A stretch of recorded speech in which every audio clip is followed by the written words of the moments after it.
सञ्चालिकाज्यू, आदरणीय अतिथिवर्ग, गुरुवर्ग र उपस्थित सम्पूर्णमा म कल्पना उपाध्यायको तर्फबाट हार्दिक अभिवादन टक्राउन चाहन्छु।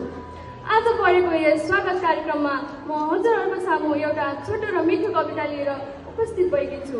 आशा छ यो कविता हजुरहरूलाई पक्कै पनि मन पर्नेछ। ल लागौ है त कविताको तर्फ। मेरो कविताको बोल रहेको छ नर्सिङको यात्रा।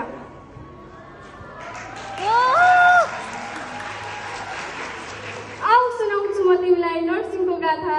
सुरु भयो यो फ्लोरेन्स नाइटिङ्गेल अनि तिम्रो र मेरो साथबाट। कति मिठो लाग्छ यस डिग्रीको खाना मेवा, तर प्रथम धर्म नै हो हाम्रो बिरामीको सेवा। आऊ नापिदिन्छु मैले तिम्रो बिपी र ज्वरो, रोगको रोकथाम अनि स्वास्थ्य प्रवर्धन नै कर्तव्य मेरो। कस्तो अचम्म लाग्थ्यो मलाई त्यो सुनेर, जब भन्थे कस्तो छुच्ची नर्स हो हेर। बिर्सेर सारा थकान र पीडा लाग्छौ सधैँ आफ्नो पेसामा डटिएर। घृणा रिस अनि डरलाई हटाई, दया माया र प्रेम भावलाई जगाई, असहायलाई सहारा दिनेछु, रोगीलाई निरोगी बनाई। स्वागत गर्दछु अस्पतालमा सुवातावरण मिलाई, गर्नेछु विदाई फिजिकली, मेन्टली र स्पिरिचुअली स्टेबल बनाई।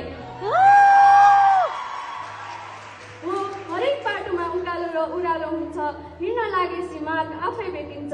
यस बाटोको पनि गन्तव्य छ टाढा, तर हासिल गर्नेछु एक दिन सारा। अन्धकारलाई उज्यालो देखाउन छ यस जीवनमा, असल नर्स पनि चिनाउन छ।